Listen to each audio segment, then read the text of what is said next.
I'm delighted to be joined now by former Immigration Minister Robert Jenrick, the Conservative MP for Newark. Nice to see you, Robert. Good morning. Thank you for coming back into the studio. You've written a really interesting op-ed, an opinion piece in the Mail on Sunday, which is headlined, "Why does the left consider it Islamophobic to want to expel the cancer of extremism from Britain?" It's a very compelling piece where you talk about what the government should be doing.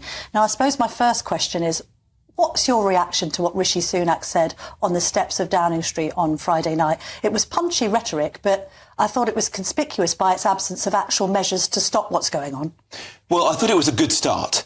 It's important to recognise the problem if you're going to start to fix it. But you're absolutely right that at this late stage, all that matters are solutions.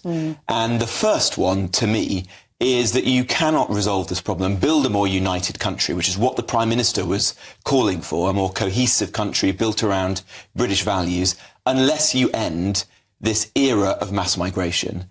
We've been living in a time where up to 1 million people have arrived in our country every year, and it is impossible to successfully integrate so many people. The level of migration that we've experienced as a country over the last 30 years has been unprecedented, and that needs to change. So are you saying that we've been importing Islamic extremists? I mean, at the same time, many of the people that may be that vocal minority calling for jihad on the streets of London could be born here. Absolutely, but I think it's an important part of the solution to say that you can't integrate people at this pace, and we have to row back on that now, and we have to move to a system where immigration is controlled and orderly, and the numbers are just very significantly fewer. But that's not the only part of the solution. Do we move back to tens of thousands? I think we need to. I was elected on a manifesto pledge of tens of thousands. If you look at all of the polling of the public, that is around the level that they would expect. In fact, many people would like it to be less than that. And for a range of reasons, not just these important social questions, economically, in terms of the pressure on housing and public services, we've got to get it down to that level. We're told mass migration is a great thing for the economy because more people are paying tax. You know, this is something I'll put to the Chancellor, this idea that migration has overwhelmingly good economic benefits. I mean, I think that's been disproven by the fact that there's a shortage of housing and our public services are seeming to be completely crippled. But at the same time, the Treasury seems to be addicted to migration. Well, I think there's mounting evidence to support what you've just said. For the past 7 quarters, the British economy has shrunk by GDP per capita. Yes. And I think that is all that should matter to our government and to politicians. I don't care about the size of the pie. Overall, I care about the wealth and prosperity of each and every one of our fellow citizens. Why won't government ministers put a cap on migration? I mean, I've had so many people in that seat and I've asked them that question and they just resist it, even though David Cameron was really clear when he gave his tens of thousands pledge. Well, I think we should move to that kind of system. I think we now need to move to something that's radically different. I was pleased at the end of last year I brokered the biggest reduction in migration that we've seen for a very long time, which will lead to 300,000 fewer people coming in each year. But that's not enough. We need to go much further than that. And in the piece I've written today in the Mail on Sunday, I'm drawing the connection between that and the fraying social fabric that we're seeing as a country. And that, I think, is a very important element of this. Aren't you risking being accused of Islamophobia with some of these interventions?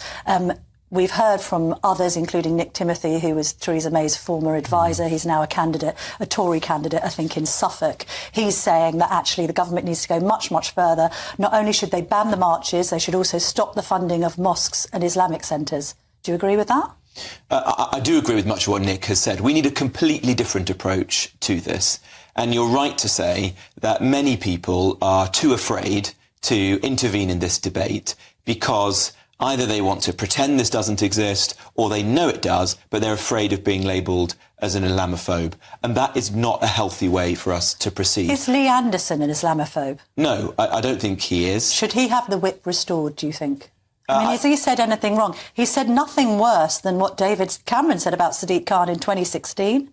He said the leader of the Labour Party is saying it's disgraceful, telling him, he was referring to somebody, that the honourable member for Tooting has appeared on a platform with an extremist 9 times, Cameron said at the time. This man supports Islamic State, he pointed out. We then had Zach Goldsmith saying that Sadiq Khan was a politician who had, quotes, given platforms, oxygen and even cover over and over again to those who seek to do our police and capital harm.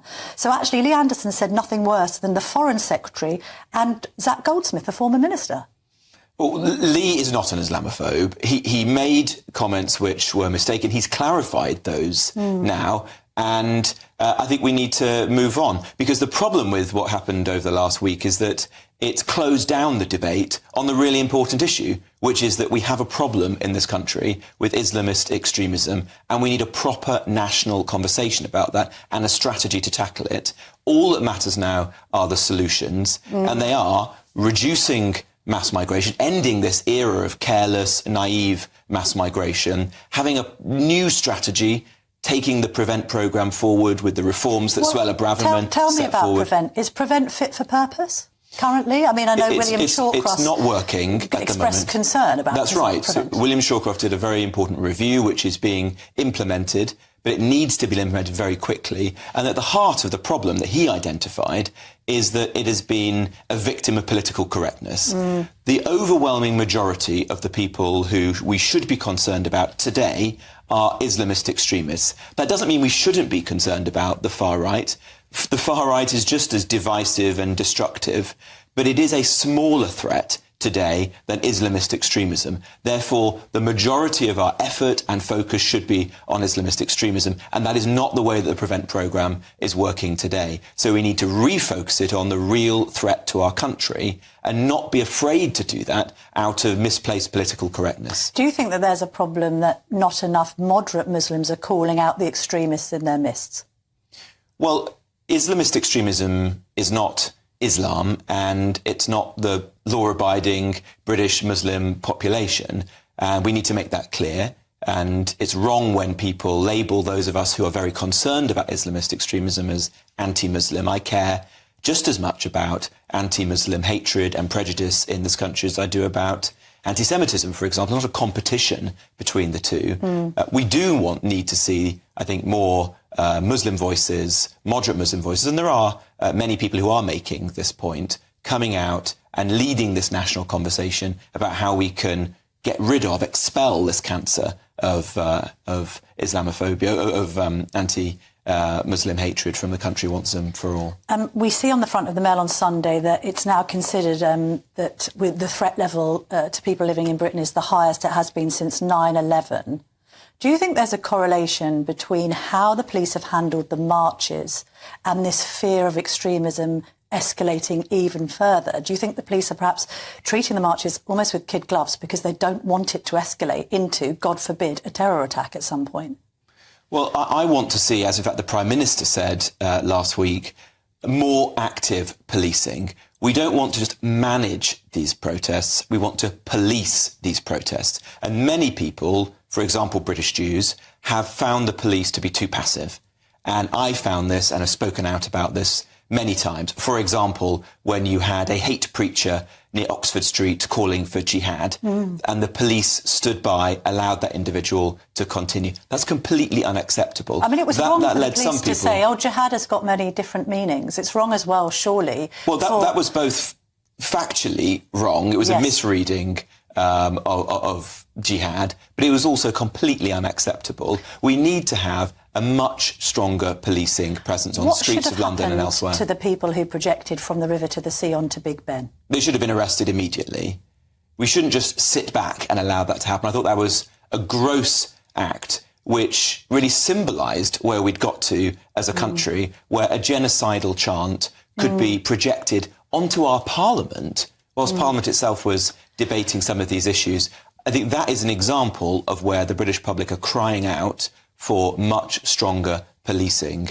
And I think there's a fear that there is cowardice here. People are not willing to step up and take the action that's necessary. It's mixed messaging, isn't it, from the Prime Minister? Because on one hand, he decides that Suella Braverman must go, the Home Secretary, the former Home Secretary who worked closely with at the Home Office, because she's pointing out that the police are picking favourites and that they're taking sides, and she has repeatedly warned against Islamic extremism and said about the dangers.